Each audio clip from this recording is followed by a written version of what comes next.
Il vaut mieux dire Seigneur, je ne comprends pas du tout ce que tu es en train de faire. Et ça me déstabilise vraiment et ça remet peut-être en cause toute ma conception de toi, mais jamais se mettre en colère contre Dieu. Ça serait contre-productif, ça serait un acte grave, duquel on peut se repentir, bien entendu.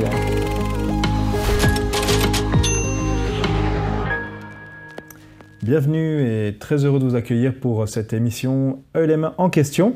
Et je suis très heureux de vous retrouver pour partager, échanger sur la prédication de dimanche dernier. Et bien sûr, nous avons notre prédicateur préféré du soir avec nous, Daniel Potier. Bienvenue. Bonsoir Samuel, prédicateur préféré. Aussi. Tu montes en grade là. Donc, tu vois ça, c'est formidable. À chaque émission, tu montes un petit peu plus haut en grade. Ouais. Et puis, on est dans une série.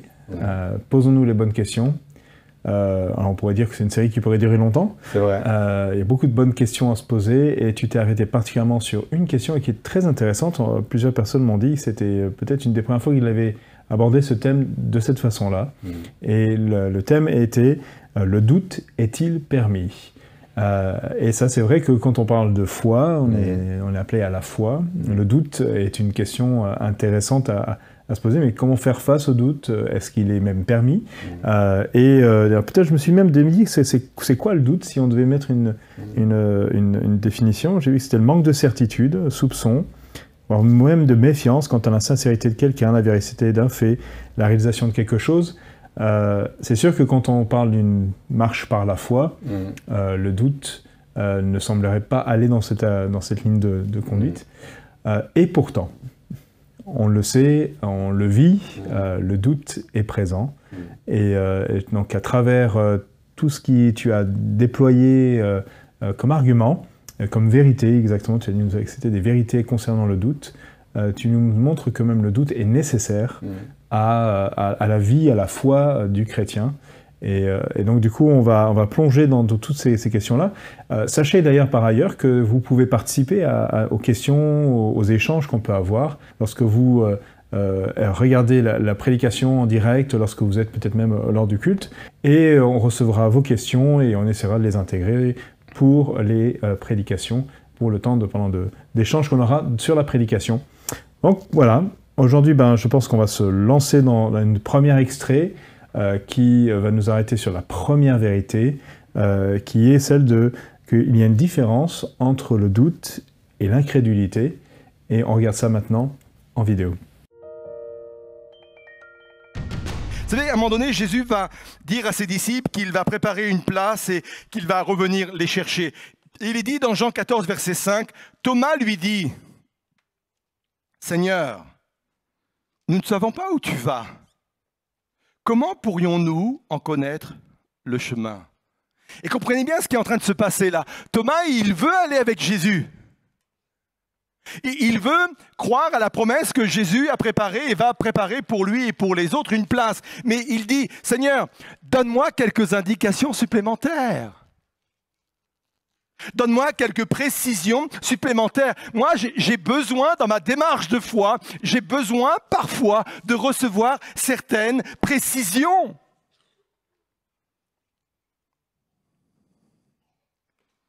Il a des questionnements auxquels il a besoin de réponses. Et je raffole de cette citation de Oswald Chambers qui a dit ceci, « Le doute n'est pas toujours le signe qu'une personne a tort. C'est peut-être le signe qu'elle réfléchit. » Nous voilà de retour pour discuter de cette question de la différence entre doute et incrédulité. Bien sûr, tu t'es arrêté sur le personnage emblématique, Thomas. Le pauvre Thomas, voilà, comme tu l'as dit, il incarne tous les doutes, les craintes, et effectivement, parfois, on pense à l'incrédulité. Mais en fait, tu viens rétablir la vérité à ce pauvre Thomas, qu'il était certes peut-être avec des doutes, mais pas avec une incrédulité. Comment savoir si nous sommes devenus incrédules? Alors, l'incrédulité, en fin de compte, on le devient, on l'est par choix. C'est ce qui avait été expliqué effectivement dimanche. Donc, si on le fait d'une façon délibérée, on sait que c'est de l'incrédulité. Et il y a un texte dans la Bible, dans Hébreux chapitre 3, verset 12, qui dit ceci: « Prenez garde, frères, que quelqu'un de vous n'ait un cœur mauvais et incrédule, au point de se détourner du Dieu vivant. » Et l'expression « cœur mauvais », en fin de compte, c'est un cœur qui fait le choix, d'une façon délibérée, de vivre sans Dieu. C'est ça la méchanceté dans la Bible, on le voit dans le livre des Proverbes, etc. C'est quelqu'un qui fait le choix délibéré de vivre sans Dieu. Donc, un cœur mauvais va de pair avec l'incrédulité. On choisit de ne pas croire en Dieu. On choisit délibérément de s'opposer même à lui. Parfois, c'est conscient. Et là, bien sûr, on n'est pas du tout dans ce schéma-là quand on est croyant, chrétien et qu'on est confronté au doute. Est-ce qu'il y a des parties, par exemple, pour dire je suis incrédule sur certains domaines, mais d'autres, je ne sais pas encore, je suis dans le doute. Est-ce qu'il y a toujours une part de doute, même dans l'incrédulité? Ou est-ce que c'est déjà quelque chose... Pour moi, ce sont deux choses différentes, entre le doute et l'incrédulité. Franchement, l'incrédulité, c'est pour ça que c'est grave. C'est parce qu'on le fait d'une façon délibérée. Peut-être parce qu'on a aussi certaines croyances, où on est aussi, comment dirais-je, impacté par une vision un peu ambiante du monde. Et je pense à toute cette philosophie. Donc, cette philosophie nous pousse à prendre cette décision de ne pas croire en Dieu. Mais de toute façon, ça reste de l'incrédulité. Et là où il y a de l'incrédulité, il n'y a même pas de place pour le doute, quoi. Ça me rappelle, il y a un ami qui me disait que choisir entre d'avoir une barbe ou pas de barbe, ne pas décider, c'est dire de rien faire, va quand même laisser pousser la barbe. Donc on a fait un choix, parfois par défaut, sans vraiment le savoir. Et parfois l'incrédulité, ça peut être aussi ça. Je ne me prononce pas, mais du coup, toute ma vie montre que finalement j'ai pris un autre choix, celui de ne pas croire, de ne pas intégrer Dieu dans ma vie, dans ma façon de vivre et de voir le monde. Et on rencontre parfois des personnes comme ça, et parfois, j'imagine, peut-être des internautes disent, mais moi je vois effectivement des personnes autour de moi, peut-être des membres de famille, qui vivent cette incrédulité-là. Est-ce qu'il est possible d'aider quelqu'un de passer de l'incrédulité au doute? Déjà, ce serait la première étape. Ouais, puis à la fois carrément, ouais. Oui, bien sûr, il y a des possibilités. Je dirais même que c'est notre mission première. On a un message à proclamer, soyez réconciliés avec Dieu, donc ça nécessite de croire en Dieu. Bien sûr, il faut le faire avec sagesse. On a eu l'occasion à plusieurs reprises de revenir sur le sujet, comment on doit témoigner de notre foi, comment on doit partager l'expérience de notre vie chrétienne. Donc c'est notre objectif de le faire, sans jamais oublier que c'est le Saint-Esprit qui convainc. Et on connaît le témoignage d'incrédules notoires qui, par la puissance de l'Évangile, par la puissance du Saint-Esprit, sont tombés comme devant une évidence sur la réalité de Dieu, la création de Dieu, et puis ont donné leur vie au Seigneur. Il y a beaucoup de témoignages comme cela, y compris dans la Bible. Je pense aux Ninivites, c'était des incrédules notoires, quoi. Et puis il a suffi d'une prédication de Jonas pour qu'il puisse se repentir et venir à Dieu. Donc oui, c'est notre rôle, on doit parler de notre foi, on doit le faire avec sagesse, intelligemment, on doit compter sur le Saint-Esprit et bien sûr, on croit que l'Évangile transforme des incrédules en croyants. Tu as parlé du doute comme étant partie, mais on peut imaginer que le doute, on ne peut pas vivre indéfiniment dans ce doute-là. Est-ce qu'il y a une durée, ou c'est ce qu'un internaute posait comme question, pendant combien de temps est-il permis ou raisonnable de douter? Oui, comme on l'a vu, et on reviendra sans doute après là-dessus, mais c'est une période extrêmement stratégique pour l'adversaire de nos âmes.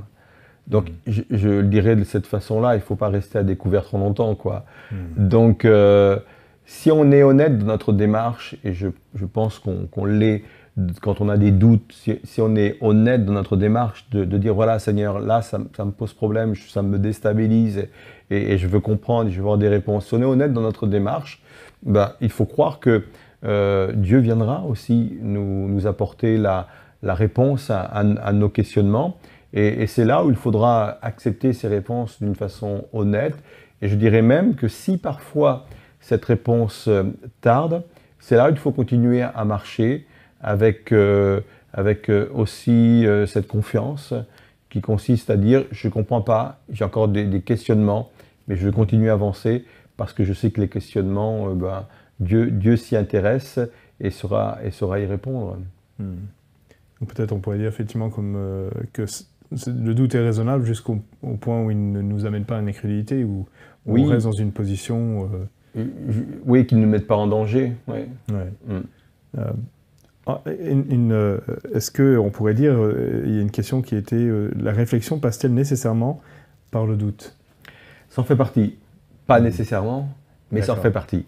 Parce que c'est intéressant le doute, parce que c'est surtout quand on s'autorise à faire remonter nos doutes, parce que parfois on a tous des doutes, hein, mais on les enferme au fond de nous-mêmes, on les enterre, parce qu'on se dit mais t'as pas le droit, quoi. T'es croyant, t'es chrétien, tu peux pas remettre en cause des choses qu'on t'a apprises, ou des choses que t'as pu lire, ou des choses que t'as pu comprendre. Donc on les enfouit un peu comme ça au-dedans de nous.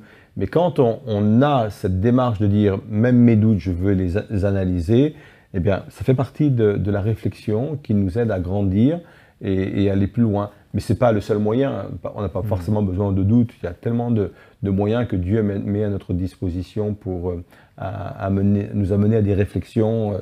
Ça peut être la parole de Dieu, ça peut être dans sa présence, ça peut être les événements que l'on traverse, etc. Non, c'est un des moyens, mais bien entendu, il n'y a pas d'obligation à passer par le doute.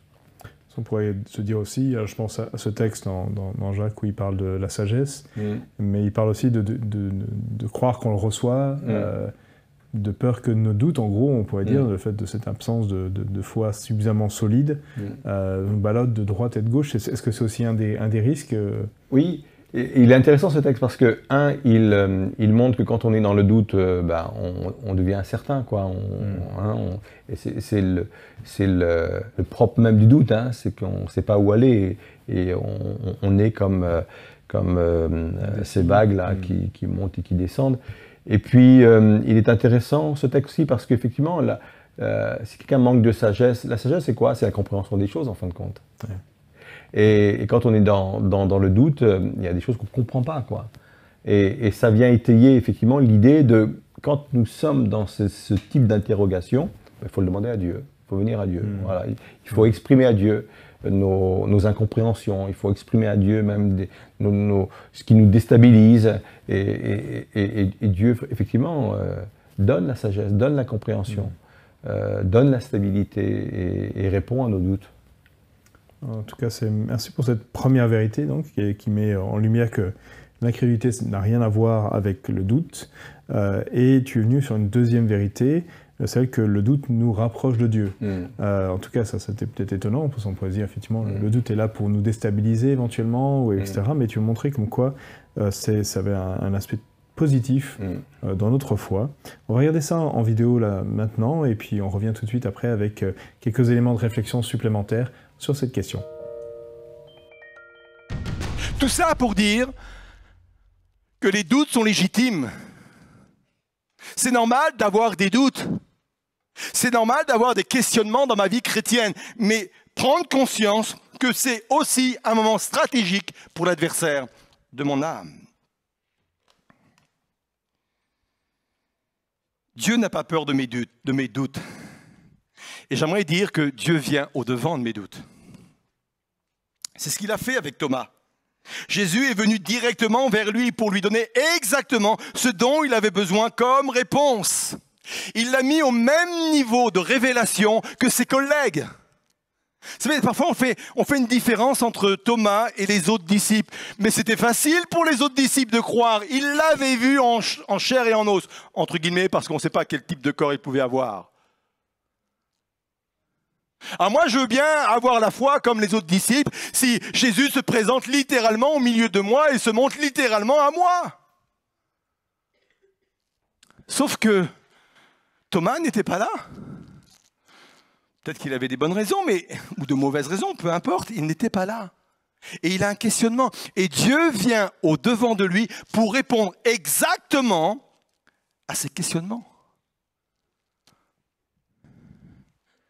on pourrait reprendre la phrase qu'il va dire à ses disciples, et Jésus va le reprendre en disant, bah, mets tes doigts, puisque c'est ça que tu veux, mets tes doigts dans l'empreinte de mes clous, mets ta main dans l'empreinte de mon côté, là où la lance a percé.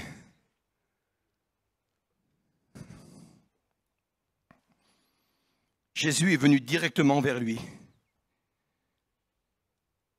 Je peux, et c'est là qu'il faut comprendre ce matin, je peux lui confier mes frustrations. Je peux lui confier mes incompréhensions. Je peux même lui confier mes colères. Je peux lui confier mes doutes.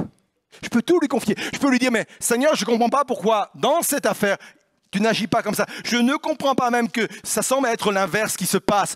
Soyons honnêtes, je plaide pour une relation honnête et authentique avec Dieu, avec de vrais questionnements. Je ne peux pas dire que j'ai la foi si je ne l'ai pas. Je ne peux pas dire que je n'ai pas de doute s'il n'y a pas quelques interrogations en moi.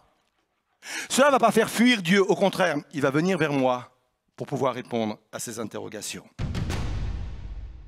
Donc, dans cette question du doute, dont tu vois effectivement, tu nous parles, et tu nous as parlé déjà tout à l'heure un petit peu du fait que c'était des temps propices aussi à l'ennemi pour nous déstabiliser, pour nous amener à remettre en question ce que Dieu aurait pu dire ou des promesses qu'il aurait pu donner. Comment on peut s'imaginer que peut-être pour certains ça les déstabilise parce qu'ils disent alors ça peut me rapprocher de Dieu, mais ça peut aussi me faire chuter.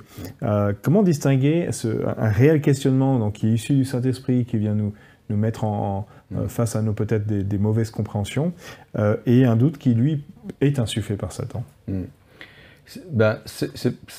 n'ont pas le même impact sur nous, ils n'ont pas le même effet. C'est l'exemple un peu de Thomas et d'Adam et Ève, hein, parce que les deux ont été confrontés à des doutes. Le doute qui a été insufflé par l'adversaire de nos âmes a éloigné Adam et Ève de Dieu. Et le doute qui était vraiment réel dans le cœur de Thomas, en fin de compte, l'a fait aller vers ses frères et sœurs, quoi, et afin de chercher la réponse.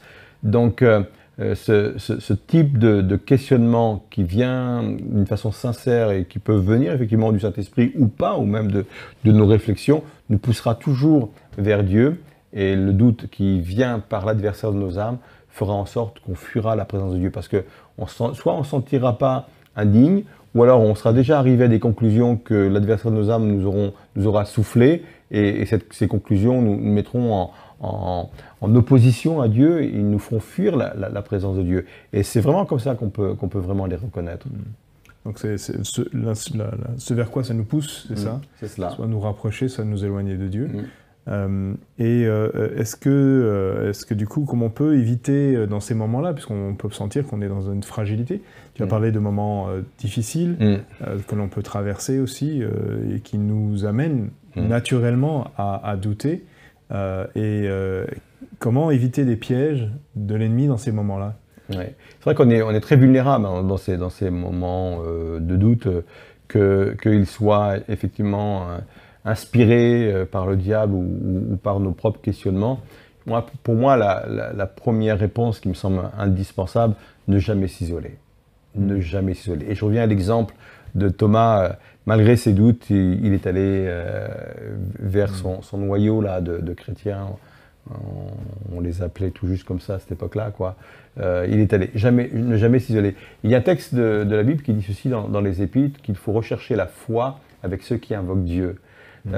Ça veut bien dire ce que ça veut dire. Ça veut dire que ma foi va se renforcer à partir du moment où je vais la construire et la rechercher avec et au milieu de ceux qui invoquent Dieu, qui ont déjà une relation avec Dieu. Donc si ma foi se renforce là, c'est parce que c'est là où mes doutes aussi peuvent être estompés. Donc l'isolement pour moi est un piège important dont il faut avoir conscience et dont il faut s'éloigner. Et puis continuer aussi à rentrer dans la présence de Dieu, continuer à aller chercher ses réponses dans la présence de Dieu et ne jamais sortir de cet environnement-là parce qu'il serait terrible pour nous. Ouais.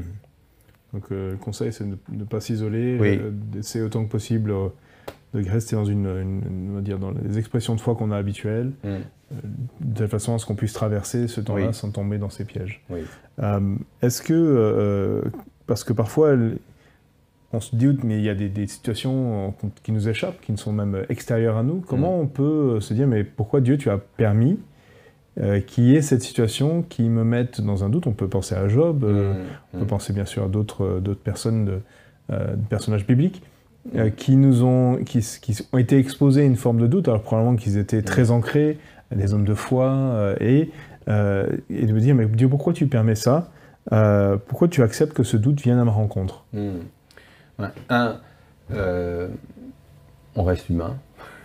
et je pense que tant qu'on garde ça en conscience, on comprend que notre fonctionnement il sera toujours comme cela, quoi. Il y aura des hauts, il y aura des bas, il y aura des certitudes, il y aura des doutes, etc. Donc, Dieu compose avec notre nature humaine. Hein. Il ne va jamais à l'inverse de notre nature humaine. Il compose avec. Il sait très bien comment on est formé. Lui-même a eu un corps comme le nôtre, une nature humaine comme la nôtre, sans jamais, bien sûr, pécher. Donc, voilà, il compose avec. C'est pour ça qu'il permet que le doute nous touche. Et en même temps, il sait aussi que de là peut sortir une foi encore beaucoup plus grande. Je sais qu'on va en parler après, mais une foi beaucoup plus grande. Il sait que de là, on peut arriver avec des certitudes. Parce que quand on a réussi à vaincre des doutes, c'est les certitudes derrière. Hein. Je sais pas, il y a plein de domaines, même dans la vie courante, quoi. Quand on doute à un moment donné, qu'on va piocher nos doutes et on rentre dedans et on les analyse. Et qu'au bout du compte, on se dit, ah ben non, c'est tout l'inverse qui a lieu. Là c'est sûr, c'est une certitude qui demeure. Donc Dieu permet que ce soit ce chemin-là du doute pour arriver à des certitudes. Une fois que les certitudes sont là, on reste inébranlable sur le sujet, quoi. Et ça nous permet de nous construire et d'avancer. C'est pour ça que non seulement le doute nous est permis, mais il est utile aussi. Ça permet de sortir d'une certaine forme de superficialité, peut-être? Oui. Dans nos croyances, dans nos peut-être... il peut y avoir ce côté un peu, tant que ça va bien, oui, c'est ça. Voilà, ma foi, elle va bien, mais... Ça crée des fondations, ça crée des fondements, oui, tout à fait. Ça crée des fondements parce qu'on a testé les doutes, on les a analysés, on les a mis à l'épreuve, et là, on arrive avec des fondations solides, ce sont des pieux qui vont faire que ça va rester au travers de la tempête, parce que ça on l'a déjà testé, donc on est sûr. On est sûr que c'est du solide, on est sûr que c'est vrai, on est sûr que c'est costaud, quoi. Et c'est indispensable. C'est comme celui qui, à un moment donné, doutait par rapport à l'amour de Dieu, et c'était l'occasion pour Dieu de lui révéler par différents moyens à quel point il l'aime. Cette personne-là aura beaucoup plus de mal à céder au doute qu'avant, parce qu'il a fait des expériences concrètes avec Dieu. C'est du sûr, c'est du certain, comme celui qui doute peut-être par rapport à la fidélité de Dieu sur le plan matériel, et que vivant ses doutes, il les apporte au Seigneur, et c'est l'occasion pour le Seigneur de confirmer sa parole. Et là, c'est sûr que là, il y a une foi qui grandit, et des certitudes, ce sont des fondations qui sont mises à sa vie dans ce domaine-là. Donc, j'ai aucun problème avec le doute, moi, perso, parce que je pense que c'est nécessaire à notre croissance. Ouais. Peut-être même, ça serait... Comment dire ça? Il faut l'accepter, dans le sens où ne pas prendre que c'est quelque chose d'étrange, mais que c'est quelque chose de tout à fait normal. Oui, faut l'accepter. Faut pas forcément s'y résoudre, mais il faut l'accepter dans le sens, oui, ça fait partie de mon chemin. Je ne veux pas buter contre ce doute. Je veux aller au bout de ce doute-là. Je veux traiter avec, je veux réfléchir avec. Mais il faut les accepter, effectivement. Ouais. Et que, quand tu parlais de ça, ça me rappelait ce texte de Job qui, pourtant, quand on lit le début, nous semblait être un homme de foi. D'ailleurs, Dieu disait que c'était l'homme le plus juste et le plus intègre. Et en même temps, à la fin, il dit, mais j'avais entendu parler de toi, il dit ça à Dieu, mais maintenant mes yeux t'ont vu. Et il y a vraiment ce côté, ça là où ça m'a amené. Ça m'a amené à te voir. Et Bon, pourtant, on pourrait dire qu'il aurait dû sortir de là vraiment écrasé par tout ce qu'il a pu vivre, mais il ressort de là en disant j'ai une meilleure expérience de Dieu, je me reconnais qui tu es. Et c'est vrai que c'est assez déboussolant pour quelqu'un qui est de l'extérieur comme ça. Ah oui, parce que tout ce qu'il a vécu aurait pu remettre en cause la fidélité de Dieu, l'amour de Dieu, tout ce qu'on lui avait appris, tout ce qu'on lui avait dit. Effectivement, l'exemple est excellent.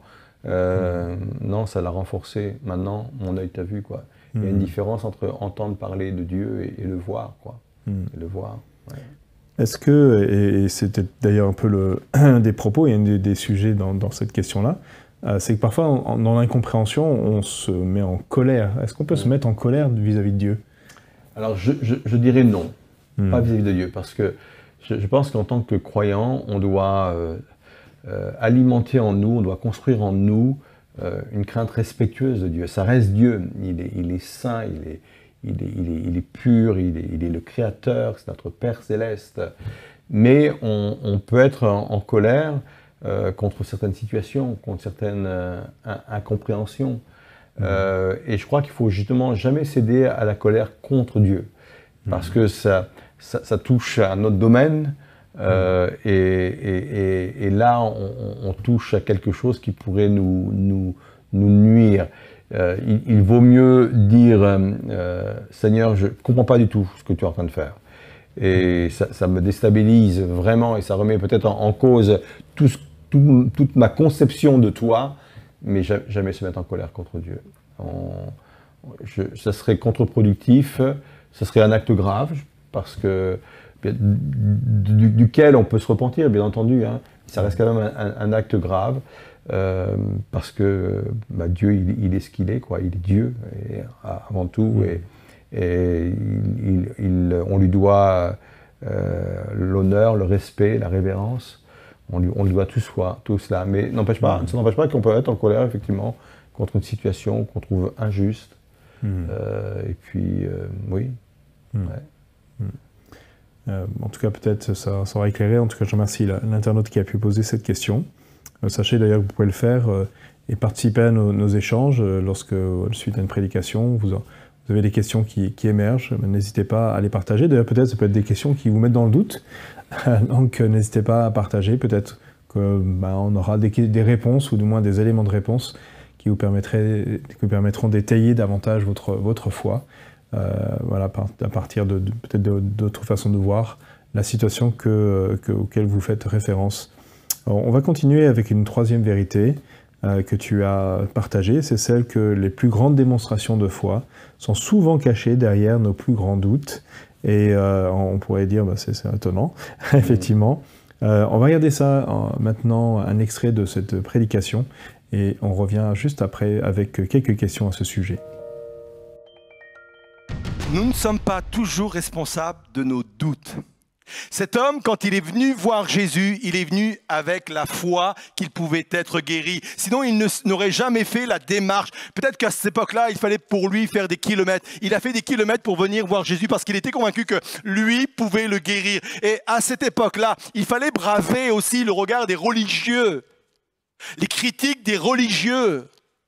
Et cet homme a une foi qui dépasse tout cela. Mais quand il arrive auprès de Jésus, il n'est pas reçu par Jésus, il est reçu par les disciples.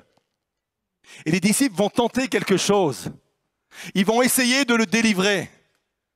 Mais ils vont connaître l'échec.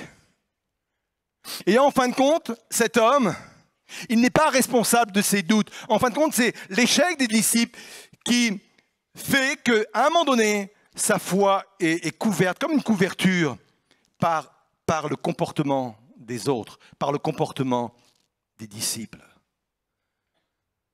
Et moi, j'aimerais dire que parfois, notre foi, elle est bien présente. Elle est bien réelle, mais elle est cachée. Il faut parfois la chercher, il faut parfois mieux regarder. Il faut la chercher au-dessous de beaucoup de questionnements ou beaucoup de doutes, mais elle est présente. Donc on voit qu'ensemble, il y a vraiment cette grande démonstration de foi qui peuvent être cachées derrière nos plus grands doutes. J'ai envie de poser cette question. Comment savoir que nos doutes cachent une foi qui peut être libéré de cette façon? Je pense qu'il faut partir du principe, comme on l'a expliqué, que le doute n'est pas l'absence de foi. Et ça, faut toujours le garder à l'esprit. Et même, le doute est le propre d'un croyant. Parce que pour douter, il faut être croyant. Et donc, ça veut dire que la foi, elle est déjà là, basique, elle est là. Et très souvent, quand on va au-delà de nos doutes, on s'aperçoit que derrière, effectivement, il y a une foi qui est grande, prête à s'exprimer, et que le doute ou les doutes qui sont là, en fin de compte, ont masqué d'une façon concrète, d'une façon réelle, une foi qui est déjà en nous. Et parfois, ça nous est même difficile nous, de percevoir cette foi-là. Et c'est pour ça que parfois on culpabilise, etc. Et c'est pour ça que c'est intéressant de traiter l'histoire de nos doutes, parce qu'en traitant l'histoire de nos doutes, on se rend compte que, ouais, bien sûr, notre foi n'est pas parfaite, mais il y a une foi beaucoup plus grande qu'on le pense au-dedans de nous. Ouais. Oui, ça nous permet de voir qu'il y a, que peut-être ça a étouffé, ça a mis, on va dire, quelque chose dans lequel on n'a peut-être pas osé aller jusqu'au bout de ça, et parfois on peut vivre une vie, on va dire, une foi médiocre, si on peut dire ça comme ça, je ne sais pas si on peut dire ça comme ça, mais en tout cas une foi peu développée, parce qu'on n'a pas osé aller faire face à ce doute. Tu as parlé des couvertures qui se mettaient au-dessus de notre foi. Tu as donné quelques-unes. Est-ce que tu pourrais dire quelles couvertures peuvent couvrir notre foi? Est-ce que tu as d'autres exemples peut-être? Oui, c'est vrai. Et l'exemple effectivement du Père qui va au-devant de Jésus ou des disciples en premier lieu pour le salut de son enfant là, qui était pris par un esprit méchant, et très parlant, quoi, parce qu'il avait la foi, c'était évident, quoi. À cette époque-là, venir faire la démarche d'aller voir Jésus ou ses disciples, mais il fallait prendre des risques, parce que les religieux, ils le vivaient très mal, et ils pouvaient même parfois vivre une persécution. Et vraiment, il y a la foi. Et puis, on a mis, au travers de l'échec des disciples, et parfois ce sont des paroles de chrétiens qui peuvent venir, et ça voilà une autre couverture, des choses qu'on a pu dire sur nous, etc. Ou ça peut être aussi l'adversaire de nos âmes qui nous fait croire que Dieu veut bien agir avec d'autres mais pas avec toi. Et très souvent j'ai rencontré des gens qui avaient vraiment la foi, mais qui avaient la foi pour les autres et pas forcément pour eux. Disaient, moi je crois, bien sûr je crois que Dieu est capable de faire ça, je crois qu'il est capable. Avec moi, c'est un peu plus compliqué, quoi. Donc, voilà un type de couverture. Oui, je ne veux pas douter que même ces choses-là, Dieu peut les faire avec moi. Ça peut être aussi un doute par rapport à des appels que Dieu a mis sur ma vie, par rapport à des capacités que Dieu m'a communiquées, etc.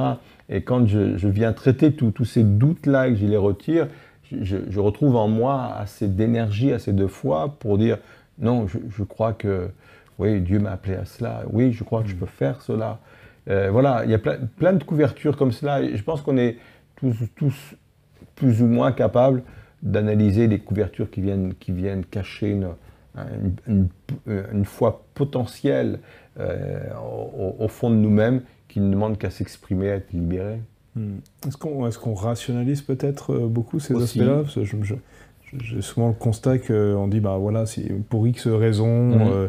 Comme tu l'as dit, hein, peut-être c'est bon pour les autres, mais moi finalement je ne suis pas dans son plan, ou dire bah voilà, il y a aussi tout le mouvement cessationniste qui par exemple sur l'action de Dieu, dit bah voilà, c'était bon pour un temps et puis aujourd'hui c'est plus le cas, ou effectivement on dit bah peut-être j'ai fait des choses qui m'empêchent de vivre ça. Il peut y avoir aussi tout ce genre de réflexion. Oui, tout à fait. Même si parfois il faut être rationnel, ça dépend jusqu'où on va, mais il y a toute une approche sur ce point-là qui peuvent nous amener à laisser de côté notre foi. Parfois ça peut être aussi les études qu'on fait. Moi comme toi sans doute, on a eu parfois des étudiants qui étaient déstabilisés par rapport aux études sur la science ou autres, parce qu'ils n'arrivaient pas à concilier la foi et la science alors qu'elles se concilient facilement. Et à chaque fois, c'était des couvertures qu'on mettait sur leur foi, et on a vu des jeunes déstabilisés vraiment dans leur foi, par rapport à cela. Et quand on les a amenés à regarder leurs doutes et que eh bien, ce n'était pas incompatible avec la foi, parfois aussi avec des approches documentées, hein, parce que tout ça c'est documenté également, ça leur retirait un poids, ça leur retirait une couverture, et ils pouvaient exprimer facilement leur foi tout en continuant leurs études et continuant à dire oui, je veux continuer à apprendre dans ce domaine-là parce que je crois que ce n'est pas incompatible avec ma foi. Voilà le type de couverture, hein, que les jeunes étudiants peuvent recevoir sur leur vie, quoi. Et est-ce que tu aurais un exemple de foi qui pourrait être renouvelé au sein du doute? Oui. Pour parler d'un exemple un peu moi ça m'arrive régulièrement, bah oui, de douter, un peu comme tout le monde, face à des situations, face à des projets. Je pense notamment au projet qui nous intéresse, immobilier, qui va au-delà du projet immobilier de l'Église. Étant confronté à beaucoup de défis, ouais, parfois je me dis, est-ce qu'on va y arriver ? Est-ce que financièrement ça va tenir? Est-ce que techniquement on va réussir? Est-ce que logistiquement ça va fonctionner? Et généralement, quand je suis confronté à ce type de doute, le fait d'entrer dans la présence de Dieu, le fait de présenter ça devant le Seigneur, mais c'est libérateur parce que et des fois j'ai hâte, quand je me sens un peu déstabilisé ou travaillé, j'ai hâte de rentrer dans la présence de Dieu parce que je sais que je vais en ressortir autrement. Et ça renouvelle vraiment de dire voilà, Seigneur, je t'apporte ça, et puis Dieu vient par son témoignage intérieur, par le Saint-Esprit, remettre en nous des certitudes ou des textes bibliques. Il vient étayer notre foi, et généralement ça ne dure pas. Je ressors de ces moments-là le matin, prêt à manger la mer et ses petits poissons, parce que le Seigneur a fait son œuvre, quoi, et la foi, elle est apparue tout à vous. C'est là où on s'aperçoit que la foi est toujours là, mais si on ne fait pas attention, elle peut venir être recouverte par de la peur, par, je ne sais pas, un manque de confiance, etc. Et à chaque fois qu'on rentre dans la présence de Dieu, on se dépouille de tout cela. C'est un dépouillement, hein. Et puis la foi apparaît, et puis on repart, et puis on marche. Voilà, c'est ce côté humain qui doit coopérer, non pas coopérer, coopérer. Ouais, avec la foi et avec le divin, on va le dire comme ça, avec le divin. Et c'est magnifique parce que quand la faiblesse rencontre le divin, il ne peut qu'aboutir quelque chose de fort, de puissant et d'extraordinaire, quoi. Oui, d'où beaucoup de psaumes qui parlent des doutes, des craintes, du psalmiste. Je pense pour David, hein, mais on imagine bien que le règne qu'il a eu n'était pas toujours pouvait être très déstabilisant, les événements, et qu'il disait, mais dans ta présence, je trouve un abri sûr, une forteresse. On sentait que là, dans ces moments-là, c'était un temps de ressourcement, de renouvellement et d'abri, de ne pas se sentir sous la pression qui pouvait autour, mais de doutes et des craintes. J'imagine que les décisions que l'on prend à ce niveau dans un royaume, on savait que ça avait des répercussions et des choix, des orientations pouvaient déterminer de beaucoup de choses. C'est clair, c'est pour ça que j'ai dit à un moment donné que la Bible a une histoire avec le doute, quoi. Les hommes bibliques, les hommes de foi, tels que cités dans Hébreux 11, ont une histoire avec le doute. Et c'est vrai que dans le livre des psaumes, mais on voit régulièrement David remettre en cause ses certitudes, quoi. Il est déstabilisé, il le dit clairement, hein. Il comprend pas pourquoi Dieu n'intervient pas, il comprend pas pourquoi il est autant accablé, il doute même parfois de s'en sortir, quoi. Et on voit dans les psaumes, quand on les étudie, qu'à un moment donné, il y a une espèce de libération qui a lieu, et ça finit souvent par une louange, par une adoration. Il y a tout un cheminement qui a été fait, et ce cheminement l'a conduit à cette libération. Et là, on assiste à des textes fabuleux de reconnaissance, d'adoration extraordinaire, quoi, qu'on a mis parfois en chanson même. Ouais. C'est pour ça que ce que j'allais dire, c'est aussi populaire. Les psaumes, c'est probablement les textes les plus populaires. Et je pense que c'est une source d'encouragement je pense à des parents qui doivent faire des choix, des orientations. pour des couples, pour des personnes dans leur travail. Effectivement, on pourrait sortir toutes les situations dans lesquelles quelqu'un peut être dans le doute et les craintes par rapport à des situations, des orientations à prendre, des choix à prendre. Peut-être même des situations dans lesquelles ils sont troublés, de trouver en Dieu, dans la présence de Dieu, cet ancrage, cette paix qui viendra les aider à prendre des choix, non pas sur la base peut-être des choses qui les ont ébranlés, mais de trouver là un moment de foi, une orientation, un ancrage en Dieu qui leur donnera cette force d'avancer. Amen. Ouais, tout à fait. Et peut-être, si c'est votre cas, soyez encouragés au moment où vous regardez cette vidéo de vous dire bah oui, je vais trouver, je vais chercher, je vais prendre du temps devant Dieu pour trouver cette foi que je n'ai pas. Elle est cachée derrière peut-être ces doutes et ces craintes, mais je vais le chercher auprès de Dieu et la trouver. Ça nous amène à notre quatrième vérité que tu as partagée. Tu nous as dit qu'il est important que nos doutes ne deviennent pas des impasses. On va regarder un petit peu en vidéo ce que tu as voulu partager, et puis on va revenir juste après avec nos dernières questions dans cette partie d'émission.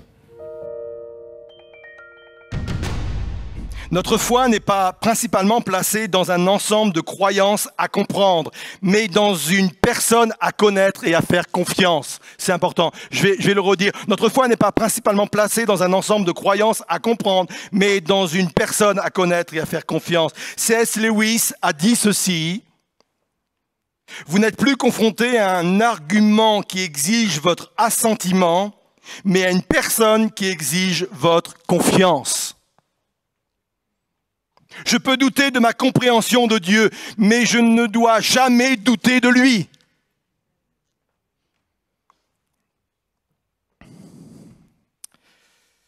À un moment donné, il faut reconnaître que nous ne sommes pas toujours en mesure de porter un jugement sur le bien fondé de ce qui nous arrive.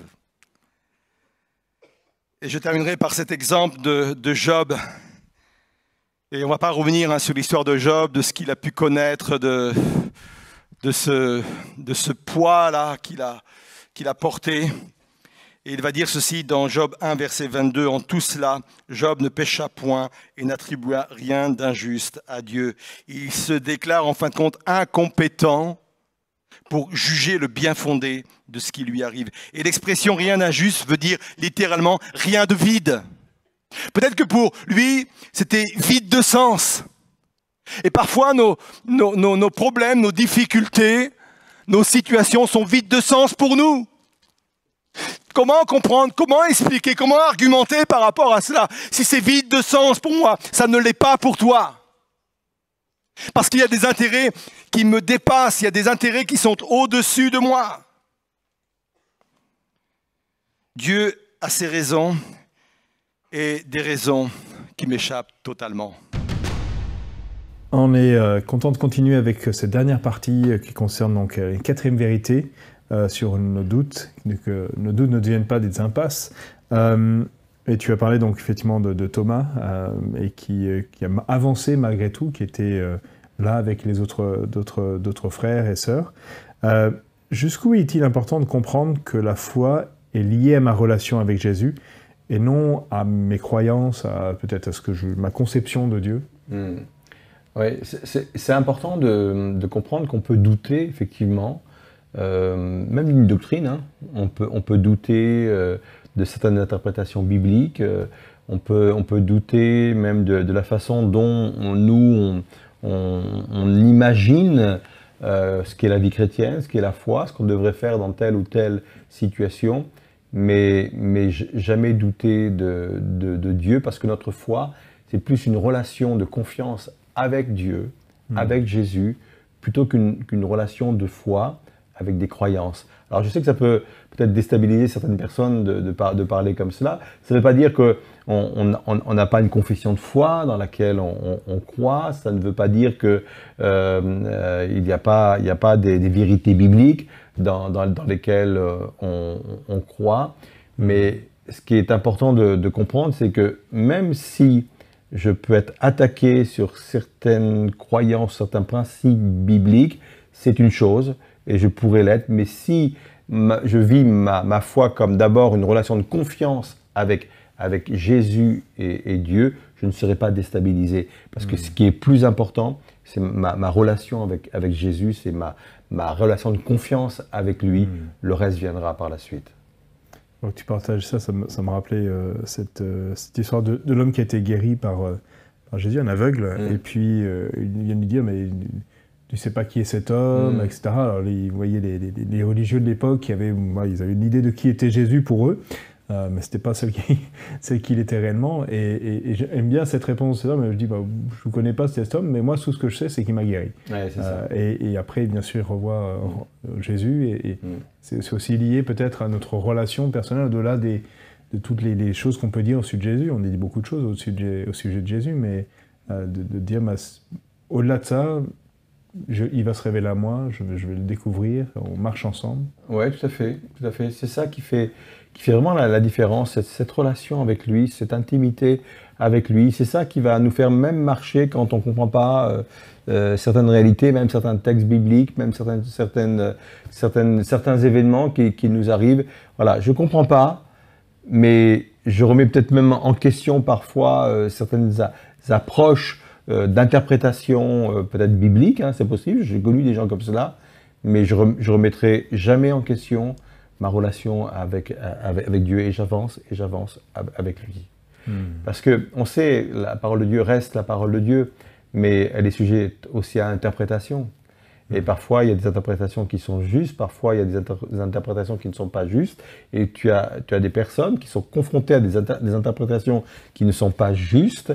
Et étant confrontés à cela, ils sont complètement atteints dans leur foi, atteints dans leur fonctionnement de croyants. Et la seule chose à dire et vraiment à faire, c'est rester attaché à Jésus. Vivez une relation de confiance. Lui, il ne peut pas vous tromper. Lui peut vous emmener plus loin. Lui, il demeure le même. Et c'est pour ça que c'est important parfois de se nourrir, de se construire avant tout des attributs de Dieu. Qui est Dieu? Dans sa nature, dans sa personne, dans son essence. Qui est Dieu? Et c'est ça qui va faire à un moment donné qu'on va avancer malgré qu'on ait des doutes. Maintenant, peut-être que si je suis aussi en difficulté, en doute avec certaines croyances ou certaines approches bibliques et théologiques, le fait de garder ma confiance et ma marche avec Dieu, il y a peut-être qui me fera pendant ce moment-là dire non, c'est une bonne approche théologique ou c'est une mauvaise approche théologique. Et c'est comme ça qu'on peut aussi se construire bibliquement. Et de dire oui, ça va venir me fortifier, ça va venir m'assurer dans ma marche chrétienne, parce que puisque j'aurai continué à garder et à entretenir une confiance avec Dieu, il viendra me confirmer aussi certaines approches bibliques et théologiques. Oui, puis quand on en a parlé plusieurs fois, mais tu parlais du fait que c'est aussi des révélations. Oui. On peut avoir des choses, mais très intellectuelles, on veut dire ça, oui. des théories, des approches. Mais quand Jésus, lui, nous révèle les choses, c'est sûr que là, tout d'un coup, ça vient confronter. Et effectivement, là, on aura peut-être des réponses à nos questionnements. Oui. Peut-être dans ces moments-là. Ça peut être aussi une façon de voir le doute. Est-ce que, pour aller encore un peu plus loin, est-ce qu'il est possible de croire en Jésus, d'avoir cette relation, tout en émettant des doutes sur sa souveraineté? Il faut qu'on apprenne à lâcher de plus en plus prise par rapport aux situations et arriver à cette foi grandissante qui consiste à croire que Dieu reste souverain en toutes choses. Et ça, c'est peut-être qu'on aura des doutes au préalable, mais le but, c'est vraiment aller dans ce sens-là. Dieu, tu restes Dieu, et que tu es souverain sur toutes choses, tu as la maîtrise de toutes choses, tu as autorité sur toutes choses. Aujourd'hui, je suis en lutte par rapport à cela, mais Seigneur, permets-moi de grandir en cela. Je veux arriver au bout du compte, avoir cette certitude que même si je ne comprends pas, je sais que toi, tu ne te trompes jamais, même si je ne comprends pas. Et c'est ça aussi, la maturité dans la foi, c'est arriver à cette certitude que Dieu sait ce qu'il fait et qu'il ne fait jamais d'erreur. Et quand on arrive à arriver à cette certitude-là, eh bien ça nous aide à avancer, ça nous aide à prendre du recul aussi par rapport aux événements. Ça nous aide à prendre et à comprendre des versets comme celui qui est dans l'Épître aux Romains, toute chose concourt au bien de ceux qui aiment Dieu. Je sais que ça peut mettre en révolte plusieurs personnes, hein, ce type de verset. Les personnes peuvent nous dire, ouais, c'est facile de le lire quand vous êtes dans cette position, mais quand vous êtes dans ma position, c'est tout autre. Et c'est ça, à un moment donné, je ne comprends pas, mais je veux construire en moi cette vérité, cette réalité que Dieu, lui, sait. Et on prenait l'exemple de Job, qui à un moment donné dit, il n'a rien reproché d'injuste à Dieu. Pourtant, il aurait eu de quoi. Ouais. Et puis, avec cette idée que c'était pas vide de sens. Pour lui, c'était peut-être vide de sens, il ne comprenait pas, mais pour Dieu, ça ne pouvait pas être vide de sens. Donc voilà, c'est une croissance, c'est une maturité vers ce type de foi qui consiste à dire, même quand je ne comprends pas, je sais que toi tu sais, je sais que tu es souverain. Donc on peut pas faire l'économie de travailler cette certitude sur la souveraineté de Dieu. Et comme tu le disais, ça peut prendre du temps. Oui. Parce que finalement, on peut dire, bah oui, là, tu me remets en cause. Moi, j'appelle ça des crises de foi, des moments où, effectivement, on remet en question des choses profondes, mais il y a un cheminement qui permet de reprendre pied, si je peux dire comme ça. Et c'est sûr que c'est important de laisser ce processus aussi. Peut-être parfois, quand on conseille les personnes, on les prend à un moment où ils sont en plein doute, en plein de questionnement. Et effectivement, c'est peut-être là, quand on vient avec des vérités voilà, un peu toutes faites, ça va plutôt les repousser, parce qu'ils vont dire, oui, bah bon, c'est trop facile là, dans ma situation, c'est pas ce dont j'ai besoin. Et c'est vrai d'arriver à avoir ce cheminement-là permet au contraire d'amener, et c'est là où le côté relationnel, vraiment, probablement, je pense, joue vraiment son rôle. Pour moi, il y a deux choses qui sont importantes. La première, c'est rester toujours honnête face à nos questionnements et nos doutes. Dieu viendra toujours au-devant de quelqu'un qui est honnête. L'honnêteté, la sincérité, l'authenticité sont des valeurs qui permettent à Dieu de venir au-devant de nous. Il faut toujours rester dans nos questionnements, il faut toujours rester honnête. Et la deuxième chose, bien sûr, il faut qu'on puisse construire des certitudes.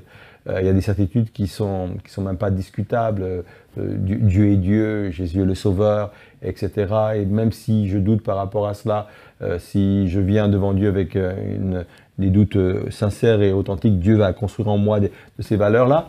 Et puis, une fois qu'on a mis ça de côté, une fois qu'on a bien établi cela, des certitudes comme cela, accepter aussi le fait que on doit avancer dans la vie, peut-être en étant de moins en moins absolu, et laisser Dieu venir au-devant de nous, lui, avec aussi ses certitudes, qui sont peut-être parfois adaptées à des situations, et qui ne seront pas dans d'autres. Voilà. Et c'est là notre dépendance avec Dieu, c'est là notre marche avec Dieu, c'est là où c'est important de vivre ce type de relation avec lui, quoi.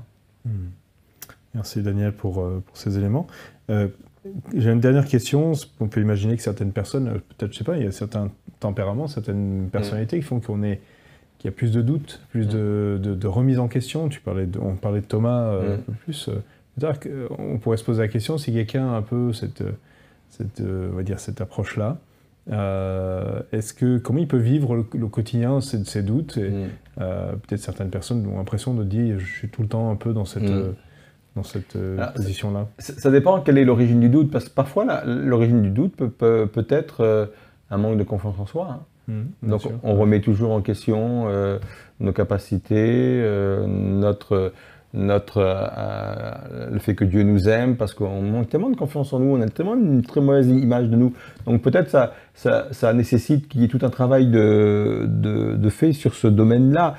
Et là, ça touche davantage le domaine de la guérison intérieure, de la relation d'aide, de l'accompagnement spirituel, pour vraiment construire notre vraie identité en Christ, pour qu'on ne doute plus de nous-mêmes, de nos capacités, de notre acceptation d'être aimé de Dieu. Voilà, toutes ces choses-là. Parce que parfois, effectivement, les gens qui doutent beaucoup, par expérience, je m'aperçois que c'est des gens qui ont peu confiance en eux, en fin de compte. Et quand on règle la confiance en soi, ça nous aide à mieux aborder notre relation avec Dieu. Ouais. Après, le doute fait partie aussi du quotidien, le doute fait partie de la vie, et il faut avancer malgré nos doutes, il faut avancer avec nos doutes, il faut avancer avec sincérité, et Dieu vient répondre à ces questionnements du quotidien. Oui. Et comme on le disait avec le psaume 23, quand je marche, et c'est pour ça que ça ne doit pas devenir une impasse. Une impasse, ça fait que je ne peux pas aller au bout, ça m'arrête, je ne peux pas aller plus loin. Et quand je marche dans la vallée des ténèbres, des incertitudes, il faut continuer à avancer. Et même si je ne comprends pas, même si ça me bouscule, si mes doutes me bousculent, j'avance, parce que le fait d'avancer va me faire sortir de ce moment d'incertitude. Ça arrive du coup à clôturer notre temps ensemble. En tout cas, je pense que tout le monde a compris qu'à ELM, on peut avoir des doutes. Ouais. Et même les exprimer. Même les exprimer, même venir nous rencontrer pour pouvoir les partager. Et de pouvoir permettre justement que ces doutes ne restent pas à l'intérieur, mais nous permettent de pouvoir grandir. Et j'espère en tout cas que ça aura encouragé, et j'en suis certain que ça aura béni beaucoup de personnes de savoir qu'ils peuvent douter, et que ce n'est pas une incrédulité, c'est vraiment une occasion pour eux de grandir. Et ils ne seront pas exclus de l'Église pour autant. Non, ça c'est vrai. Merci en tout cas Daniel pour tout cet éclairage, et puis bien sûr pour cet enseignement de dimanche. On va continuer juste en sachant que la semaine prochaine et les 2 prochaines semaines, donc ce sont les temps de vacances scolaires, et dans ce temps-là, on a eu l'occasion d'avoir un orateur qui s'appelle Jean-François Mouot, qui était parmi nous dimanche dernier aussi, et on a précisé l'occasion de sa présence pour pouvoir avoir 2 émissions concernant des sujets d'actualité, concernant spécifiquement l'environnement, mais aussi des questions qui vont autour de ça. Donc la première émission va tourner autour de la question de tout ce qui va être le côté apocalyptique des temps qu'on vit. Effectivement, on voit beaucoup de choses, et quand on parle de doute, on peut dire qu'aujourd'hui, notre monde vit un grand temps de doute, de troubles. Et donc, avec toi, Daniel, et puis aussi Claire Barambourg, vous allez partager, échanger autour de ça. Et donc, on vous donne rendez-vous la semaine prochaine, jeudi prochain à 20h pour une première émission. Et puis une émission supplémentaire qui sera la semaine d'après, et qui, elle, va aborder les questions de consommation et notre rapport à ça en tant que chrétien. Donc 2 émissions très pratiques, des choses qu'on vit aujourd'hui, d'actualité, et on vous encourage en tout cas à les regarder donc la semaine prochaine. Donc ne posez pas vos questions dimanche, les 2 prochains dimanches, ce ne sera pas nécessaire. Et on retrouvera une formule plus classique dans 3 semaines. Donc d'ici là, restez connectés, continuez à suivre les émissions, à peut-être retrouver les prédications que vous avez eues jusqu'à présent. N'hésitez pas, si ça vous a plu, à bien sûr mettre un petit pouce, peut-être à partager avec des amis qui seraient intéressés, qui peut-être traversent des temps de doute. N'hésitez pas à le partager. Puis si vous n'êtes pas abonné, merci à vous de le faire, ça nous encouragera et ça nous permettra de pouvoir atteindre aussi d'autres personnes. Donc n'hésitez pas à le faire. On vous souhaite une excellente soirée ou une excellente journée en fonction du moment où vous regardez cette vidéo. Et on vous dit à très bientôt. Merci encore Daniel. Merci à toi Sam. Bonne soirée.